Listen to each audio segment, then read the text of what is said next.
Hello guys, welcome to my YouTube channel. आज की इस वीडियो में हम बात करने वाले हैं कॉमन एंट्रेंस टेस्ट के बारे में, जो कि अभी गवर्नमेंट ऑफ इंडिया ने बेसिकली लॉन्च करने के बारे में सोचा है। जितने भी सेंट्रल यूनिवर्सिटीज़ हैं उनके एक साथ एग्जामिनेशन के लिए सोच रही है। तो ये बेसिकली है क्या, और इसमें इसके आ जाने से क्या क्या एग्जामिनेशन पैटर्न में चेंज होंगे, और क्या क्या आपके सेंट्रल यूनिवर्सिटी की जो भी एंट्रेंस एग्जाम और उससे रिलेटेड एडमिशन में क्या क्या चेंजेस आ सकते हैं, इन सभी टॉपिक्स पर हम इस वीडियो में बात करेंगे। ठीक है, तो आइए चलिए वीडियो स्टार्ट करते हैं।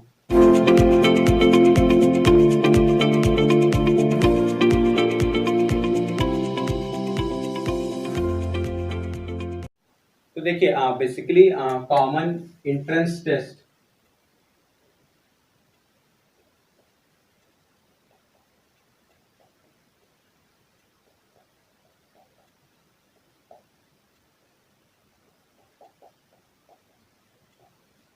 ठीक है। ये बेसिकली देखिए आया क्यों, पहले तो हम ये जान लेते हैं कि कॉमन एंट्रेंस टेस्ट का क्यों अब यूज आ रहा है, पहले क्यों नहीं था।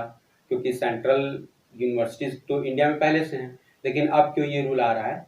तो देखिए, सबसे पहला जो इसका बेसिक रीजन है वो ये है कि हम या गवर्नमेंट ऑफ इंडिया की अगर बात करें तो बेसिकली ये उस पैटर्न को फॉलो किया जा रहा है। जैसे फॉर एग्जांपल अगर आप समझिए, तो अगर आपको इंडिया के किसी भी आईआईटीज के कॉलेज में अगर आपको एडमिशन लेना होता है, तो आपको सिंपल सा एक एग्जाम क्वालिफाई करना होता है, वो होता है जेई एडवांस। ठीक है। अब जेई एडवांस अगर आप क्वालिफाई कर लेते हैं और अगर आपकी रैंक अच्छी होती है, तो अकॉर्डिंग टू योर रैंक आपको जो भी आईआईटी मिलना होता है वो आपको मिल जाता है। ठीक है। तो वहां पर क्या होता है, अब चूंकि आप हर जगह पे इंजीनियरिंग की पढ़ाई करने ही जा रहे हैं, ठीक है, आईआईटी में अगर आप इंजीनियरिंग की पढ़ाई करने जा रहे हैं, तो हर कॉलेजेस में अपनी अपनी सीट होती है, अपने अपने उसके प्लेसमेंट्स होते हैं। लेकिन उन सभी कॉलेजेस के लिए अलग अलग एंट्रेंस एग्जाम नहीं होते हैं, वो सभी कंबाइंडली होकर के एक एंट्रेंस एग्जाम दिया जाता है। और आपके रैंक और कॉलेज की जो रैंक होती है, जिस बेसिस पे बच्चों को ज़्यादा चॉइसेस पसंद आती हैं, उसी के अकॉर्डिंग आपकी रैंक, मेरिट, ये सारे कुछ होता है डिसाइड। लेकिन आपको एग्जाम एक देना होता है, दैट इज जेई एडवांस। उसी तरीके से आपका एनआईटी में भी होता है, आपको जेई मेंस देना होता है, और उसी के बेसिस पर आपको जो है कि आपका एडमिशन होता है। अब तो होता क्या है कि देखिए, जब सेंट्रल यूनिवर्सिटीज की हम बात करते हैं, तो आप डीयू के लिए फॉर्म अलग भरते हैं, बीएचयू के लिए फॉर्म अलग भरते हैं, और जितने भी सेंट्रल यूनिवर्सिटीज हैं अलग अलग, फॉर एग्जांपल इलाहाबाद हो गया। तो जितनी भी अलग अलग सेंट्रल यूनिवर्सिटीज हैं, उन सभी के लिए आप एंट्रेंस एग्जाम के लिए अलग अलग फॉर्म भरते हो। दूसरा, आपके लिए अलग अलग एग्जामिनेशन पैटर्न होता है। फॉर एग्जांपल अगर मैं आपको बताऊं, तो बीएचयू के एंट्रेंस एग्जाम में अगर मैं बीएससी मैथ की बात करूं पर्टिकुलरली, तो बीएचयू में बीएससी मैथ में क्या होता है कि केवल फिजिक्स केमिस्ट्री मैथ 50-50 क्वेश्चन तीनों के आते हैं, आपको टाइम लिमिट में करना रहता है। लेकिन अगर हम बात करेंगे इलाहाबाद यूनिवर्सिटी की, तो उसके बीएससी मैथ के एंट्रेंस एग्जाम में जनरल एप्टीट्यूड, जीके, लैंग्वेज, ये सारी चीजें भी आती हैं। तो अब होता क्या है कि आपको अगर बीएचयू की तैयारी करनी है, तो आपको फोकस्ड होना होता है सब्जेक्ट के ऊपर। अगर आपको एयू की तैयारी करनी है, तो आपको वहाँ पे फोकस होना होता है, आपको लैंग्वेज पे भी ध्यान देना होता है, आपको जीके पे भी ध्यान देना होता है। ठीक है। तो और दूसरी चीज़ ये भी होती है कि जब बच्चे ये फॉर्म भरते हैं, तो क्या होता है कि बहुत दफ़ा कि अगर आप बीएचयू का फॉर्म भरे, आपको मालूम पड़ा कि एयू की डेट आई और एयू डेट निकल गई। ठीक है। तो उसमें होता क्या है कि बच्चों का बहुत सारे सेंट्रल यूनिवर्सिटीज़ के फॉर्म ही नहीं भर पाते, उनको मालूम ही नहीं पड़ता कि कब फॉर्म आया, कब फॉर्म चला गया। इस वजह से आपकी जो भी एप्लीकेशन फीस आप भरते हो, वो भी सबके लिए अलग अलग ही होती है। बीएचयू के लिए आप 600 रुपये अलग भरते हो। उसके बाद अगर आप एयू का फॉर्म भरते हो, वो फीस अलग भरते हो। डीयू का फॉर्म भरते हो, वो फीस अलग भरते हो। ठीक है। सबके एप्लीकेशन चार्जेस आपको अलग अलग भरने पड़ते हैं, और आपको at a time in admission किसी एक जगह ही लोगे आप। ठीक है। तो उसमें होता क्या है कि आपके पैसे ज़्यादा लगते हैं, आपका टाइम ज़्यादा खर्च होता है, और आपको अलग अलग बार बार एंट्रेंस एग्जाम पास करना पड़ता है अलग अलग में, और आपको एडमिशन लेना होता है।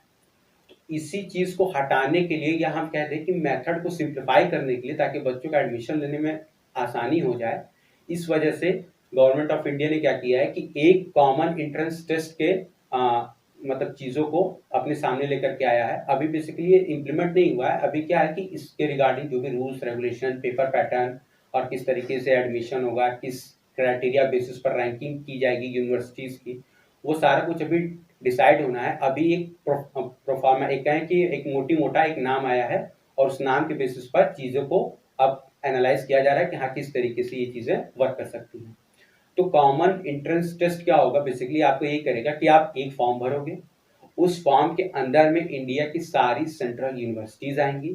तो जैसे आप काउंसलिंग कराते हो जेई मेंस, जेई एडवांस या यूपीटीयू की, सेम आपको वैसे ही यहाँ पर सीईटी का जब आप एग्जाम दोगे तो आपको काउंसलिंग करानी होगी।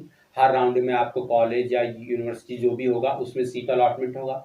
अगर आपको पसंद आता है आप अपनी अमाउंट पे करोगे, सीट बुक करोगे, नहीं पसंद आता है तो नेक्स्ट राउंड काउंसलिंग का वेट करोगे और अगेन आपको जो भी चीज़ें होंगी वो उस हिसाब से वर्क करेंगी। इसमें आपका फायदा क्या होगा कि देखिए बेसिकली यहाँ पर जो चीज़ें इम्प्लाई की जा रही है कॉमन एंट्रेंस टेस्ट में, वो एक पेपर पैटर्न की अगर हम बात करें कि पेपर पैटर्न इसका क्या हो सकता है, तो देखिए मोस्ट प्रोबेबली जो मैं आपको बताऊंगा पेपर पैटर्न बिल्कुल ऐसा ही होने वाला है, क्योंकि कॉमन एंट्रेंस टेस्ट बेसिकली अब आप चाहे बीए आर्ट्स दे रहे हो, चाहे जो भी चीज़ें दे रहे हो, ये सभी कोर्सेज के लिए कंबाइंड कर सकते हैं। तो इसमें होगा क्या कि आपका बीए आर्ट्स, बीएससी मैथ, आप तो वहाँ पे कोर्स अपना चूज करोगे, लेकिन आपको एग्जाम जब देना होगा तो आपका एक मैंडेटरी पार्ट होगा।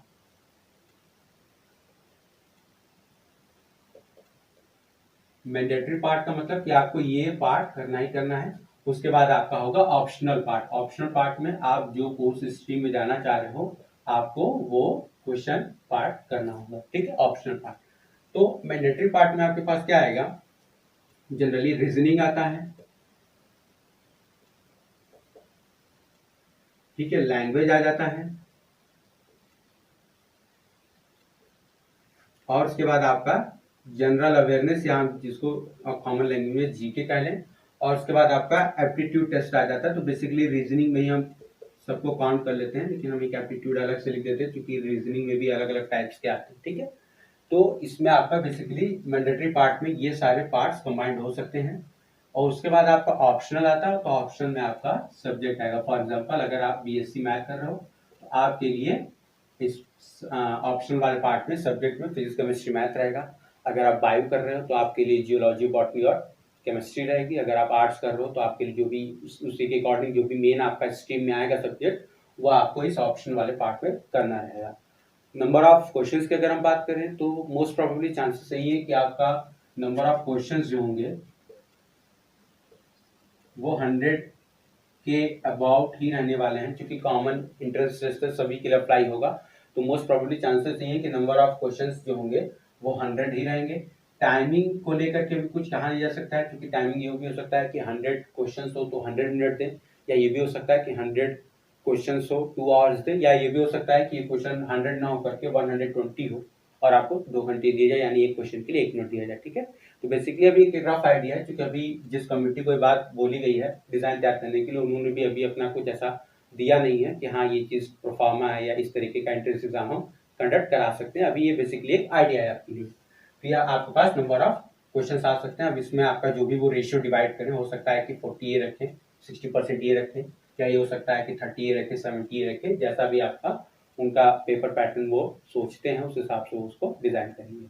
अब इसमें आपका फायदा क्या होगा, सबसे बड़ा पॉइंट जो ये है वो ये कि होता क्या है कि देखिए जब भी आप अलग अलग यूनिवर्सिटीज में अलग अलग टाइम में एग्जाम देते हैं, तो होता है क्या कि मान लीजिए कि कोई एक बच्चा बीएचयू का एग्जाम दिया, उसका बीएचयू में भी हो गया, डीयू में भी उसका हो गया और उसका एयू में भी हो गया, मतलब कि जितनी उसने एंट्रेंस एग्जाम दिए थे सब जगह उसका हो गया। अब जिसकी काउंसलिंग पहले होती है, तो to be on safe side हर कोई करता है कि वो क्या करता है कि जिस भी यूनिवर्सिटी की काउंसलिंग पहले हो रही, फॉर एग्जांपल अगर मैं आपको बताऊं तो मान लीजिए कि बीएचयू की काउंसलिंग पहले हो रही, तो वो क्या करेगा, पहले बीएचयू में अपनी सीट बुक करवा देगा, ठीक है। तो काउंसलिंग के दौरान उसने अपना टीसी वगैरह जो भी चीज़ें होती हैं दिखा करके, फीस वगैरह नॉमिनल चार्जेस जो भी होती है फीस के, वो उसमें पे करके अपना सीट बुक कर लिया, ठीक है। अब उसके बाद होगा क्या कि मान लीजिए कि उसको डीयू में कोई बहुत बढ़िया कोर्स मिल गया, ठीक है, या किसी भी अदर यूनिवर्सिटी में उसको अच्छा कोर्स मिल गया, तो अब वो क्या करेगा कि बीएचयू की सीट छोड़ देगा और वहाँ पे जाकर के एडमिशन लेगा। लेकिन काउंसलिंग के दौरान उसने अपनी सीट तो बीएचयू में बुक कराई थी। तो अब होता क्या है कि यूनिवर्सिटीज और कॉलेजेस को घाटा ये होता है कि बहुत से बच्चे जब क्लासेस स्टार्ट हो जाते हैं तब वो यूनिवर्सिटी छोड़ देते हैं। तो उस दौरान होता क्या है कि उनकी वो सीट ब्लैंक रह जाती है, क्योंकि उनकी काउंसलिंग जो प्रोसीजर होती है वो क्लोज हो गई रहती है, तो वो फर्दर किसी का एडमिशन देते नहीं है, या इवन अगर देते भी हैं तो लोग नहीं ध्यान देते हैं। तो होता क्या है कि सीटें खाली रह जाती हैं। बहुत दफ़ा बच्चे बहुत ही लेट छोड़ते हैं या आते ही नहीं है, तो होता क्या है कि आपकी सीटें खाली रह जाती हैं, क्योंकि वो बच्चा कहीं और एडमिशन लेके पढ़ रहा होता है। तो उससे आपका फ़ायदा ये होगा कि जब कॉमन एंट्रेंस टेस्ट होगा, उसकी काउंसलिंग भी अगर कॉमन होगी, ठीक है? तो कोई एक बच्चा, क्योंकि रूल यही होता है कि आप अगर एक जगह सीट लॉक कर रहे हो, तो आपके लिए वो सीट लॉक हो जाएगी। अगर आप विथड्रॉ वो कराते हो तो आपको वो पैसा वापस नहीं मिलता है, आप अगर दूसरे राउंड के लिए ऑप्ट करते हो, ठीक है? तो होता क्या है इसमें आपका कि जैसे आपको जेईई मेंस, जेईई एडवांस में काउंसलिंग का फ़ायदा ये होता है कि एक बच्चा मोर देन 1 सीट पर मतलब एक्वायर नहीं कर सकता, वो एक ही जगह पर एक टाइम में सीट बुक करेगा, ठीक है? तो इससे आपका फ़ायदा यही होगा कि जितनी भी यूनिवर्सिटीज़ में आप एंट्रेंस एग्ज़ाम दोगे, आपका भले से अच्छा रैंक आया हो, लेकिन आप अपनी चॉइस, अपनी चीज़ के हिसाब से किसी एक यूनिवर्सिटी में ही सीट अपनी बुक करोगे, ठीक है? और तो रेस्ट ऑफ जो भी आपके यूनिवर्सिटीज़ हैं, उनकी सीट्स क्या होंगी? खाली होंगी। वैसे क्या होता था कि चूँकि काउंसलिंग का कोई रिलेशन नहीं होता था, बीएचयू की काउंसलिंग से एयू की काउंसलिंग या डीयू की काउंसलिंग को कोई मतलब नहीं है। तो होता क्या था कि बच्चा बीयू में भी बीएचयू में भी सीट बुक कर लिया, डीयू में भी सीट बुक कर लिया। तो इससे प्रॉब्लम क्या होती है कि एक बच्चा लेगा लेगा एडमिशन एक ही जगह, पढ़ेगा एडमिशन एक ही जगह, एक जगह की सीट क्या होती थी? वेस्ट हो जाती थी। तो इस वजह से आपको फ़ायदा होगा कि जब जब एंट्रेंस एग्ज़ाम कंबाइंड होगा, तो इसकी काउंसलिंग भी मोस्ट प्रोबेबली एक साथ होगी। और काउंसलिंग एक साथ होने से फ़ायदा ये होगा कि एक टाइम में एक बच्चा एक ही टाइम एक जगह पे कोर्स में एडमिशन ले पाएगा, और जो बची हुई सीट्स होंगी वो किसी डिजर्विंग कैंडिडेट को मिल जाएगी, तो वेस्टेज ऑफ सीट बच जाएगा। और दूसरा, एक एंट्रेंस एग्ज़ाम हो जाने से बच्चों के ऊपर एंट्रेंस एग्ज़ाम का जो लोड होता है वो भी कम होता है, क्योंकि होता क्या है कि मई मंथ आता है या जून मंथ जनरली आता है, स्पेशली मई मंथ की बात करें तो बच्चों के दिमाग में होता है कि मई मंथ में तो हमें एंट्रेंस एग्ज़ाम ही बस देना है, ठीक है? अभी बीएचयू का हो गया, फिर डीयू का हो गया, फिर एयू का हो गया, फिर इस यूनिवर्सिटी का हो गया, उसका हो गया। आपके दिमाग में यही रहता है कि मुझे बस एंट्रेंस एग्ज़ाम ही देना है। तो अभी आपके लिए फ़ायदा ये होगा कॉमन एंट्रेंस टेस्ट आने से कि आपको केवल एक एंट्रेंस एग्ज़ाम देना है। अब उसके लिए क्या होगा? सिलेबस, पैटर्न सब कुछ आपको पता रहेगा, तो आप फ़ोकस्ड होकर के वही तैयारी करोगे, और ज़्यादातर चांसेस होंगे कि आपका वो कॉम्पिटिटिव एग्ज़ाम अच्छा जाएगा, ठीक है? अगर आप अच्छे से मेहनत करते हो। तो आपके लिए बर्डन हट जाएगा कि आपको अलग-अलग यूनिवर्सिटीज़ में एडमिशन के लिए अलग-अलग एंट्रेंस एग्ज़ाम देना है। आपको एक एंट्रेंस एग्ज़ाम देना है, अच्छी रैंक लानी है, अच्छी रैंक लाओगे तो आप जो यूनिवर्सिटी चाहोगे, उस यूनिवर्सिटी में आपको मनचाहा कोर्स कॉम्बिनेशन जो भी होगा, वो आपको मिल जाएगा, ठीक है? तो बेसिकली कॉमन एंट्रेंस टेस्ट आने से यही एक फ़ायदा हुआ है, और मोस्ट प्रोबेबली अगर ये इस साल अप्लाई हो जाता है, जिसके कि चांसेस तो कम लग रहे हैं, लेकिन फिर भी अगर एकेडमिक सेशन 2021 स्टार्ट होने से पहले अगर ये चीज़ पूरी तरीके से वर्किंग में आ जाती है, तो मोस्ट प्रोबेबली अप्लाई भी हो सकता है।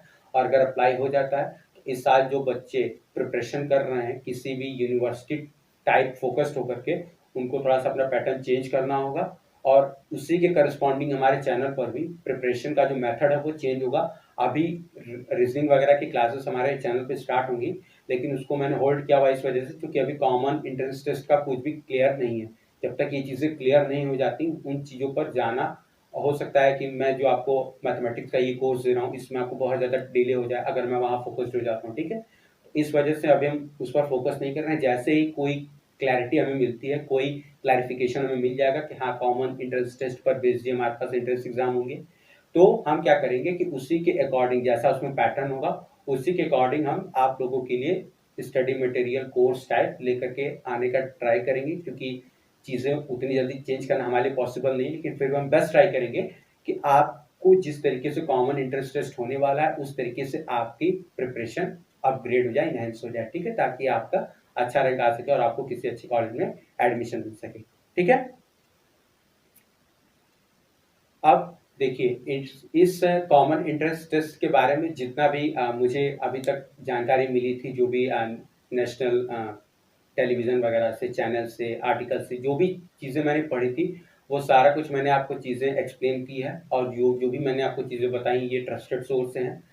अगर इसके अलावा आपको कोई भी ऐसा डाउट है, जो लगता है कि मैंने नहीं बताया है, या कॉमन एंट्रेंस टेस्ट में अगर आपके दिमाग में कोई स्पेशल डाउट आ रहा हो, जो कि मैंने इस वीडियो में नहीं बताया है, तो आप मुझे वीडियो के कमेंट सेक्शन में लिख लीजिएगा। मैं मोस्ट प्रोबेबली ट्राई ये करूँगा कि मैं आपको उसका बेस्ट रिस्पॉन्स दूँ, ठीक है?